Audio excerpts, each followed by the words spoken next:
Hello, hello, and welcome to this edition, a new edition of the Law Firm Blueprint. I'm one of your hosts, Jay Ruane, CEO of, I know, I like to use my fingers. It draws their attention as they're scrolling, Seth. That's what we do. Anyway, I'm Jay Ruane, CEO of Ruane Attorneys, managing partner of Ruane Attorneys, new director of legal operations for Ruane Attorneys. That man over there, Bryce Benowitz, Blue Shark Digital, Seth J. Price. And Seth, I got to tell you, I am feeling better in the last 48 hours than I have felt in 2 years. And you want to know why? Why? I talked to a therapist and I realized me trying to exit my business put me in a bad mental state. I was a hammer in search of nails and I couldn't really do what I love to do, which is make changes, iterate, grow, scale my firm. I had turned over the reins essentially to one of my lawyers who wanted the job, and I felt lost. And last week we had a conversation. He's taking a step back to just be a soldier. I am coming in to run things again as the manager, as the active manager. And I haven't felt this good in forever. And so I know now that, number one, when I do plan on exiting, I need to have something that's going to take the place of my mental bandwidth of running the firm. But we are making so many changes. We're adapting a pod system. We've got 2 pods set up. We're adding 2 more pods by reconfiguring lawyers and support staff. We're going to add 2 more pods in the next year because we have growth plans. I'm excited about all the changes that are happening here at my firm. I'm sure everyone here in the audience is going to hear about it more as we grow. But man, I got to tell you, I'm feeling really good. I did take a pickleball lesson on my sabbatical, which was awesome. I'm going to take another one tomorrow. And I'm going to keep doing some things that separate me from the business a little to give me the perspective that I need. But man, coming back, I feel fired up and I'm loving it. So that's my week. How's your week going?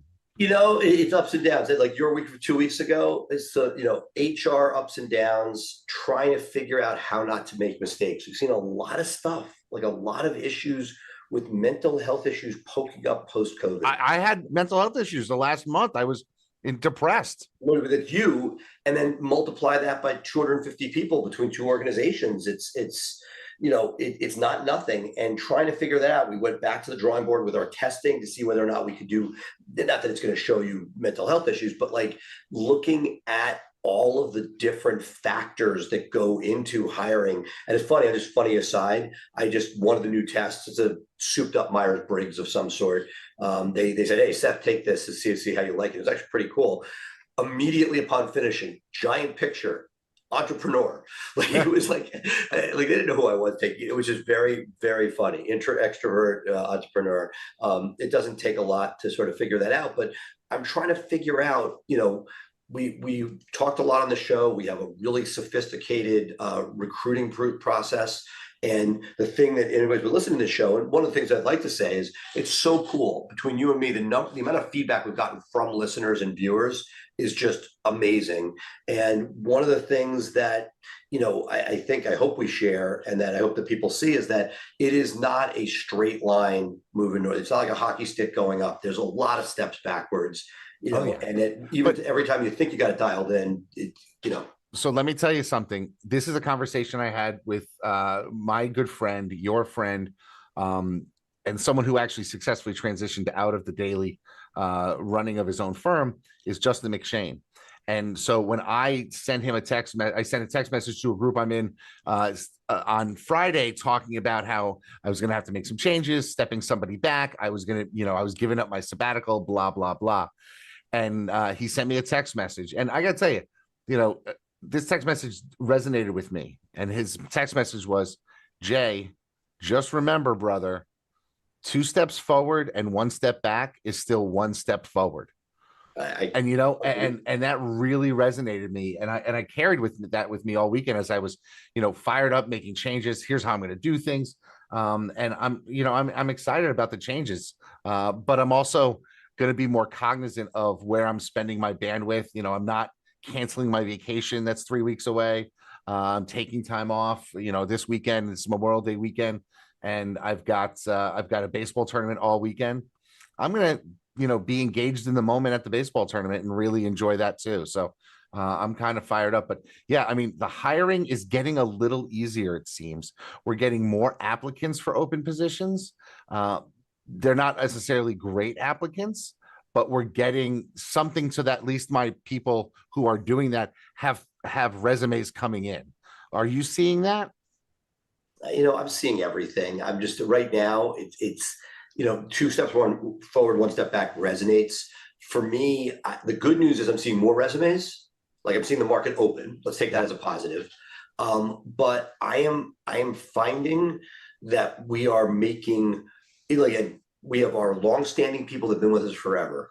But I am finding more and more short-term mistakes made, and we're not crazy, and going through the process as we always have, and people, amazing people like Bill Biggs is one of my consultants, one of the smartest guys in the room, getting people screened and still things breaking. So I'm right now in a bizarre business mental state in that like you start to doubt yourself because, there's positives where I'm starting to be able to work very well and helping people either turn around or improve from within my team.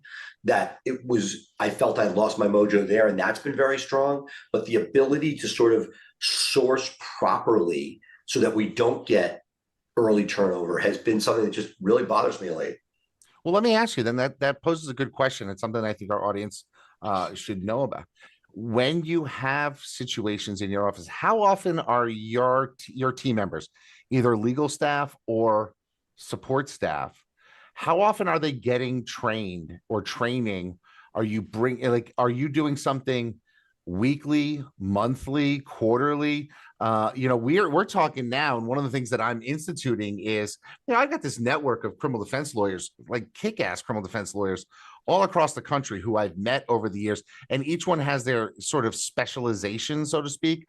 Like, Deandra Grant is great on blood testing and chemical testing. Josh Lee is best friends with Terry McCarthy and knows the McCarthy style better than anybody else out there practicing law, and things like that. And I'm thinking to myself, shit, I'm going to tap my friends to come in, do 1-2 hour webinars to my team. I haven't really focused on that in the last couple of years because we're not together. So I'm not, when they're out of the office, I don't know what they say they're lacking. One of my guys said to me, what can I learn more about jury selection? So I gave him 10 resources between videos and things I've written and other people. And he was like drinking from a fire. He's like, this is great. I need more of this. So how often are you guys training? Yeah, no, look, but we're going in two different directions. You're talking about, hey, how do I improve the piece and look, the answer is I go on every once in a while. Pre-COVID, I remember I set up a DUI thing. I brought down Evan Laveau and one of the great Maryland DUI guys, not at our firm, and they came in and they did like a session for all of our lawyers. Hey, have me an interview, bring me in for that, man. I think we talked. This is you were unavailable. And that we've had some really cool, but it's fits and starts. It's not systematic because you have to put it together. And look at I want to say that's the easy part. That's the easy part. Lunch and learns, really, once a month. Pick a topic. You already have the people in your mastermind other places. Get 45 minutes, 30 minutes on a topic. And partly when we were more rigorous with guests, that was the point of this from a business point of view. The piece that I see, and we talk so much about this on the show, how the first person may not work, the second, it's the third. It's getting something off the ground. Right now, if one of your lawyers in pod 3 for criminal leaves, within reason, you know what you need there. You can hire you could screen pit it pretty quickly. You figure out culture, you figure out these things, and you train. What I'm trying to figure out is when you're in growth mode, a lot of people on the show are, and frankly, I still put myself in that place. And I want somebody who's going to take a portfolio. That to me, where there's not already a roadmap, that's where it gets treacherous because you don't have amazing training in place. You're trying to put it in place. And that discipline, we talk about job descriptions all the time. But what happens when the person doing a job for the first time or for the first time meaningfully from your firm actually sets foot at the firm? What do you do at that point? Yeah, it's a lot. And it's a lot for anybody to walk through the door. One of the things that I'm actually working on this summer is a defined onboarding / welcome / like essentially I want to have your first year with us be scripted out. That'd be awesome. I need to get through the first month.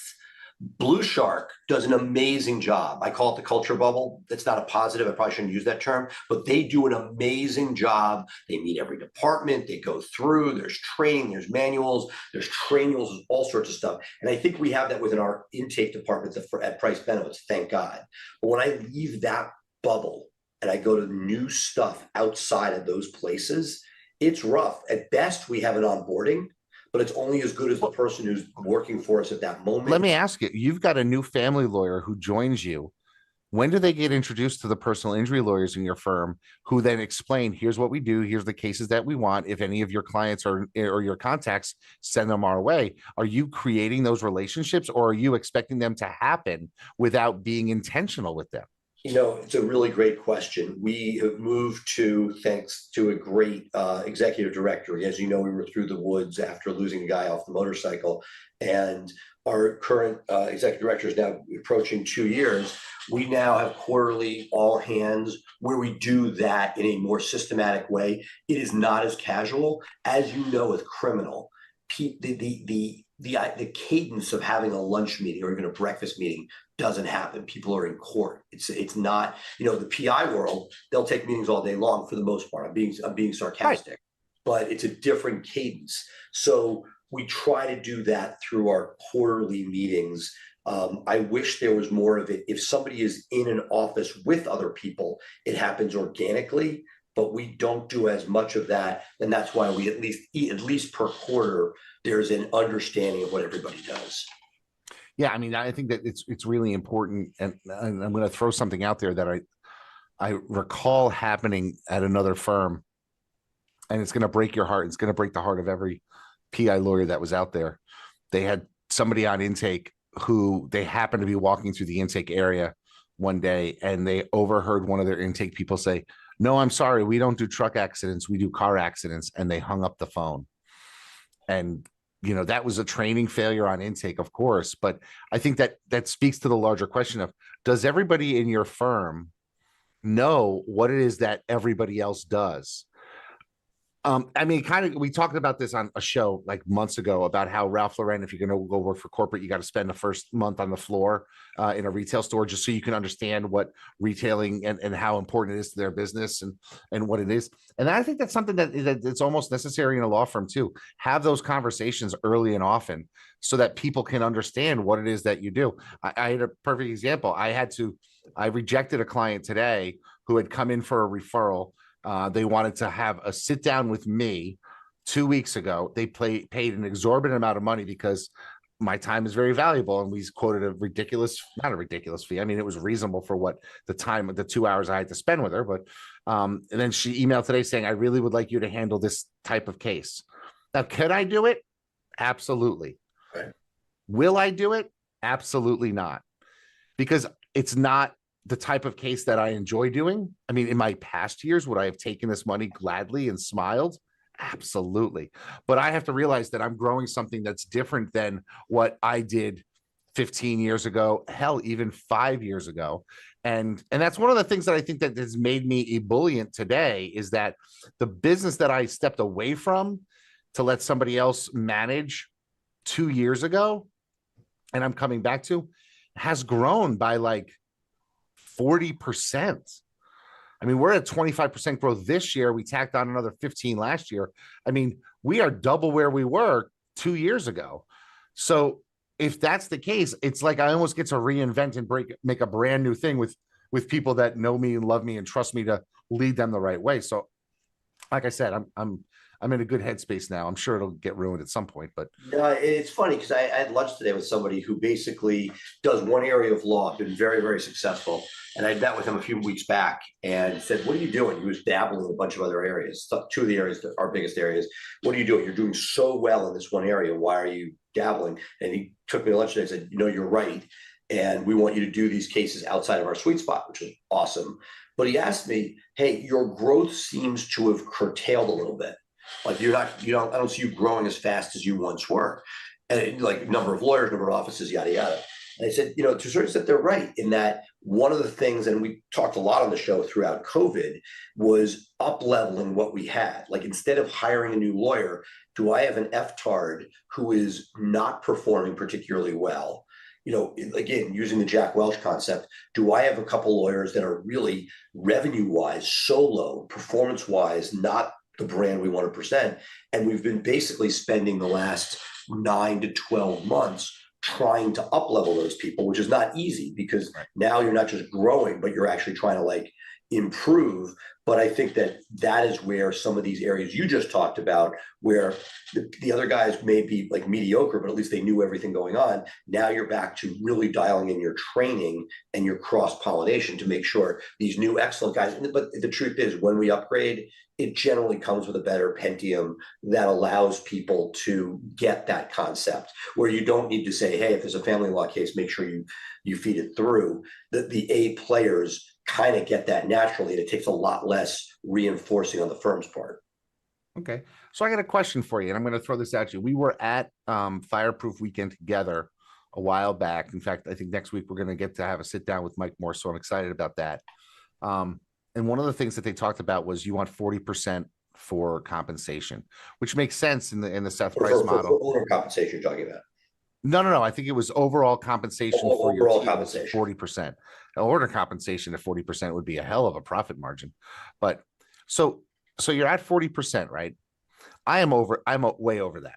And I'm way over that because of, I don't want to call it my mismanagement, but my generosity, maybe, where I'm overpaying some people. I think criminal defense has different margins. You can't take the immigration playbook, and because there you have less lawyers, more staff. PI similar, criminals the other way around. Criminals, it's mostly lawyers. It's mostly lawyers, and so I'm looking at my numbers and I'm thinking, okay, well, so last year I was at 60% on compensation, which is definitely too high. This year, by adding the revenue that we're doing, we're adding 7 figures of revenue this year, well over 7 figures of revenue in one calendar year. When I get to the end of the year, it looks like my compensation is going to be right at that 40% level. Now, do I realize that, hey, you know what, adding 7 figures of revenue, I probably need to add more staff? Do I just take some of that and say, you know what, I could live at 45 or 50% compensation as my number, because I'm only spending 10% on marketing. I'm not spending 15. I'll spend it otherwhere. How do you determine at what point do you need more people? Is it when you are getting yelled at by your people saying, we have no more bandwidth, we need more? Like, how do you know when to hire is my question. It's so funny. And I find it, to say that as a firm is really difficult, because there's so many different components in the mix, right? So to me, like, one place you don't want to be underserving is intake, right? Every time I spend more money on intake, especially if you have an overseas component to it, like, why are you being skimpy? If you added 2 more intake people, would you make more money? Yes, great, add them. Lawyer wise, is it possible if your systems are better, you don't need more of them? Hopefully so. Hopefully it's not a lawyer thing, right? So then the question is, and what I will tell you is that, again, my firm is large enough that it's hard for me to see that in any one place. I think within the personal injury division, which is like a firm within a firm, I can sort of see that when you see that compensation gets too low as a percentage. And we saw that when you look at the examples that Mike Morris throws out, and you look at the Fireproof Consulting, they see people that are as low as 25% on compensation, and those are not firms that are taking care of their people. I almost see it on the Blue Shark side better, in that you can watch an agency go into the 30s on profit margin. It means you're not allocating enough for your clients. And if you're in the teens, you're not taking enough to sort of run the firm, to be taking what you should be taking. And so that I could see it more easily on a non-law firm balance sheet almost, because it's a simpler widget. You have so many different moving parts. So to me, yes, you want to know your percentage, you want to know your numbers and know where that is. And somebody as sophisticated as Mike Morris runs a firm that's essentially almost like a non-law firm. It's really a business that happens to do law that most of us have not elevated to. So when we look at this, I would say that that is a factor. But one of the things that I would hope is, you know, your attorneys and know where their bandwidth is individually. The place where you get clogged is when you don't have, for example, the billing people and you're not sending out bills to people or doing collections, or you look at your phone answering and your phone answering goes below 90%. You know, that's the stuff that over the last year when we've been retuning is really looking at KPIs for intake. And there, you know, you have margin. That would be the first place to be. I want to make sure that I'm capturing everything, because look, an extra $1 million in revenue makes all your numbers look better. Yeah. I mean, it really does. And I'm just wondering, okay, so if I have an extra million in revenue, should I take 400,000 of it and staff up because there's that 40%? Or do I say, let's only spend 200 and get my 60% down to 50 and be a lot more, palatable. That's the balancing test I got to make, because, I know my staff is good and they work hard. And I want to make sure that they're, firing and working hard all day, every day. But it may be that, like a perfect example, we're going to create a pod for a particular practice group that we don't really market for, but we have, 70 of these cases coming in a year that we can monetize. And my intake team says we can monetize 150 of them. So we're going to turn that into a pod that can manage itself. And you've done this, you've talked about this on the show before. Like, you have this bandwidth money, whatever you want to call it. Are you going to double down? I mean, look, are you losing people because we've talked before? Are you not raising your second and third years to the point where they jump to the government? If you're able to keep people, locked in for an extra year or two because you're paying them $20,000 more, if you did throw some of that money back on salaries, would you have greater stability? Yeah, well, it's interesting. I don't think we've even talked about this. So I had somebody who left me a month ago, 5 weeks ago, to go and work for the government, and the issues were student loan forgiveness in a decade, and the government's healthcare plan is marginally better.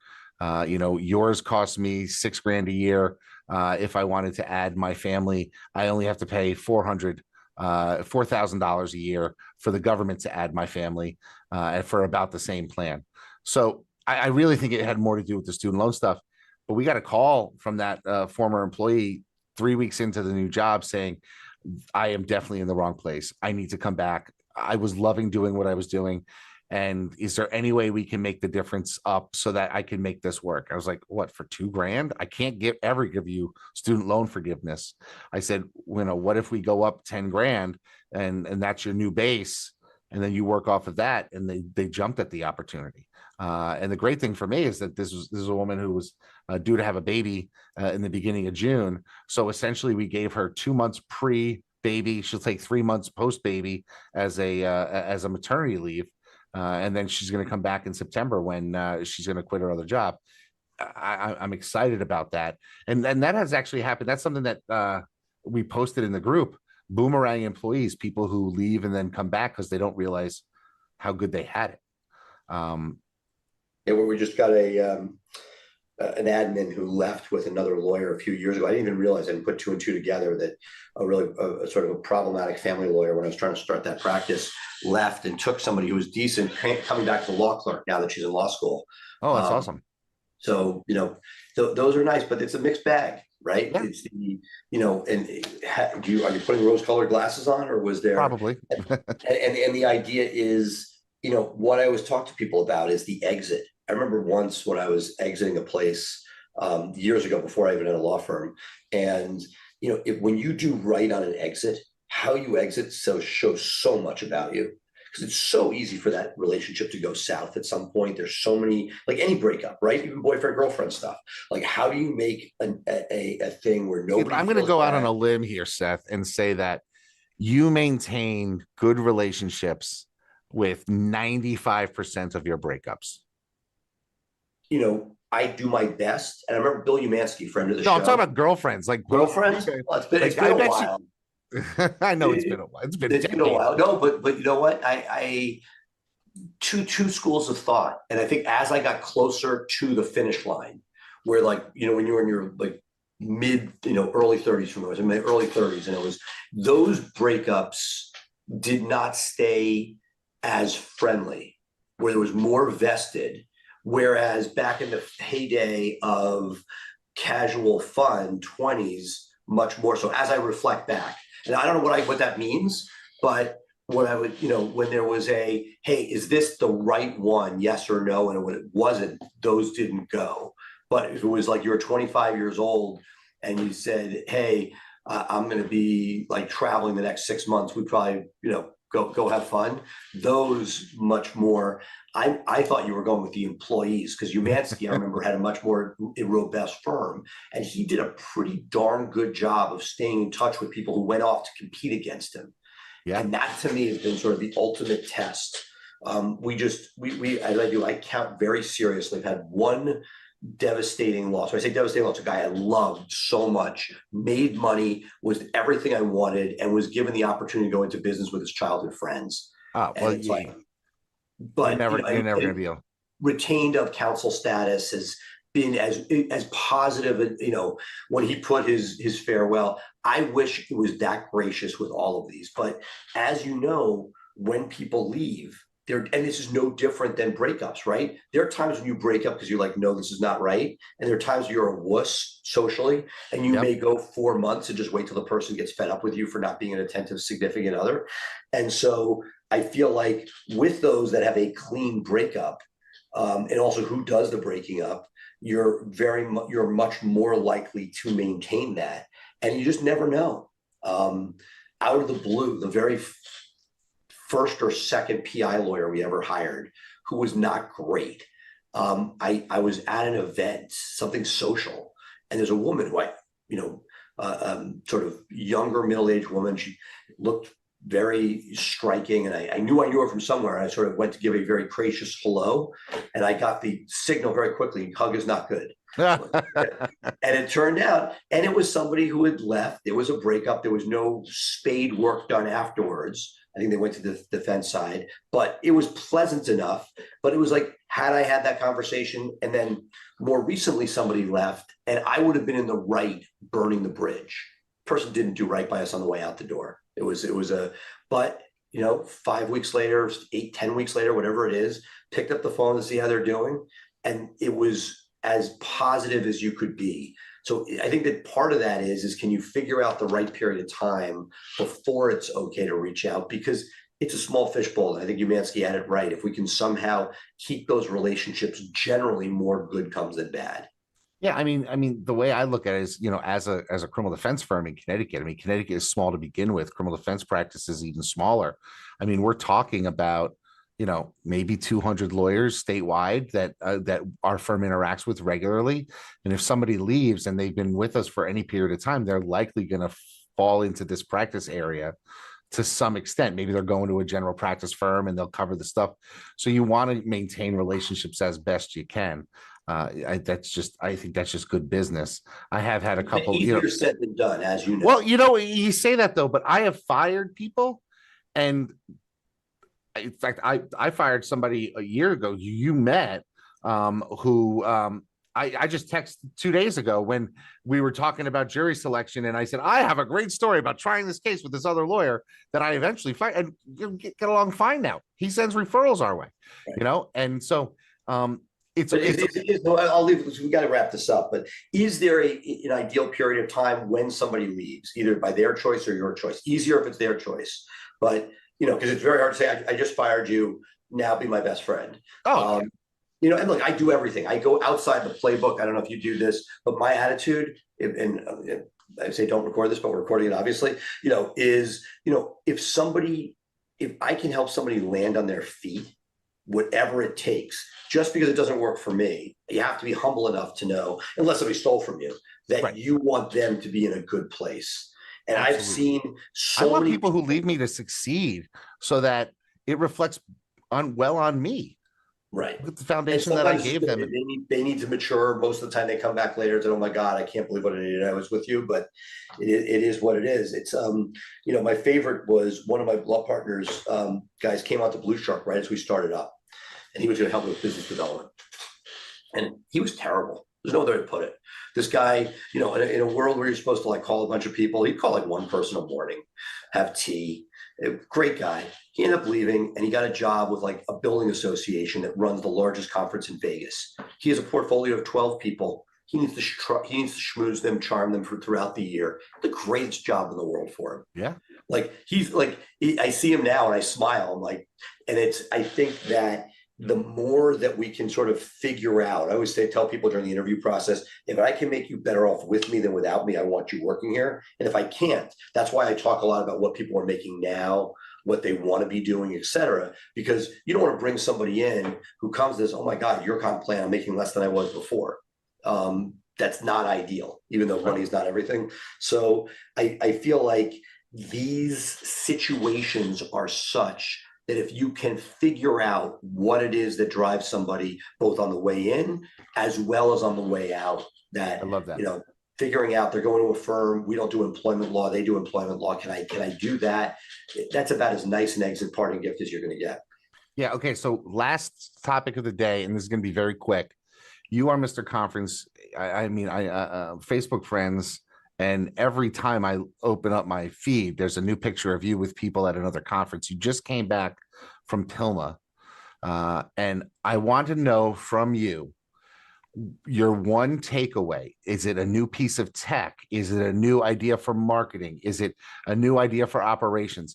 Give me one good thing, because there's a lot of people that are listening right now who didn't go to this conference. No, absolutely. And I think that the wake-up call there, we talk ChatGPT, we talk about AI, is meeting and spending time with lawyers in the hallway, one presented, maybe two, where you're figuring out what are they really leveraging AI for in the law firm. Market a company much easier. So I can't tell you this was the one thing that if you do this, this will make you more money. But it's the fact, this is the takeaway, that if you don't start to, at the executive level, have these conversations and processes in place to make these things happen, they're not going to happen organically. With my EOS quarterly on Blue Shark, every division has 2 beta tests that need to be performed with AI or ChatGPT, whatever tools they want to use by the end of the quarter. Law firm not motivated the same way. And when I saw, this was my epiphany, it's only going to come at the top.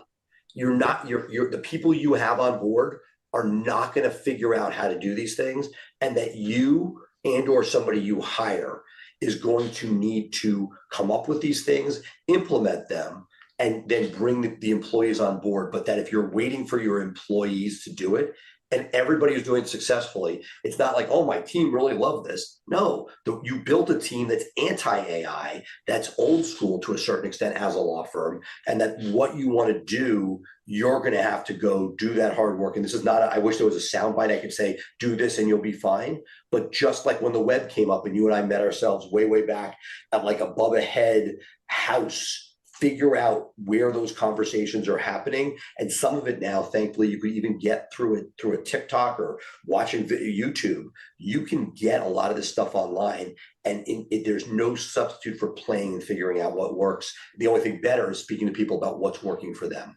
So, and it's interesting, I'm going to bring up a couple of things. Number one, in my criminal mastermind that's actually meeting this week, we actually have someone coming in to talk about ChatGPT, Isabel Bedoya. If you're not following her on LinkedIn, you're missing out. She's phenomenal.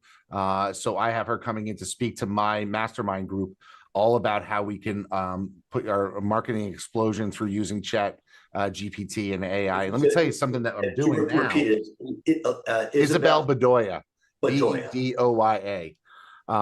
And one of the things that we ran into a problem with, and I don't want to go too long on this, but I'll make it succinct. So one of the problems that we had during COVID, lawyers need to keep up on the most recent case law that comes out, because if you don't know what's going on with cases that are being decided, you can miss opportunities for your clients. So one of the things that happened during COVID is that we had a bunch of law students who were looking for stuff to do. They were stuck at home. We created this case law podcast where every week we would have these law students. They would brief the cases. We would get in front of a mic. We would record the case law podcast. And we did it for about a year. And when we did that, the it was just a labor of love. It was 4 law students briefing, getting into a studio, recording things. Ryan McKean was working on it with me, and we let it drop after the end of COVID because we lost the law students. It became a lot more work, and it's 2 weeks ago.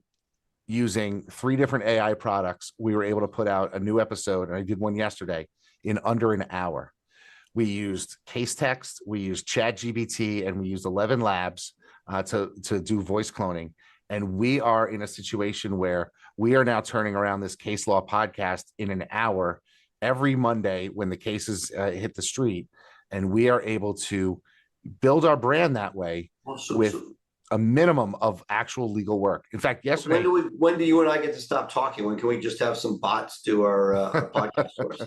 You know, it may not be a bad idea. I bet you we could put together Ask ChatGPT, and we'll put together a script and then have it recorded, and we'll put out an episode, and we'll see if people can identify which parts of the session was. The chat GPT is too rational. That we lose all the irrationality of our conversations. That's definitely too. So what I'm going to do in the Facebook group, and if you're not a member, if you're listening, you're not a member of the Facebook group, please be sure to join our Facebook group, the Law Firm Blueprint. And of course, if you're listening, you are on our podcast, so be sure to give us 5 stars. But I'm going to post the system for this AI podcast that you can do to build your brand name in your practice area, in your state, or if you have a national practice, you can do the same thing, and you can outsource it all to a VA who can do things. So please join the group and be an active participant. Seth, any last words this week? Let's let these guys go. All right, great show. We look forward to next week. We are here. I am Jay Ruane. He is Seth Price. We are the Law Firm Blueprint. Bye for now.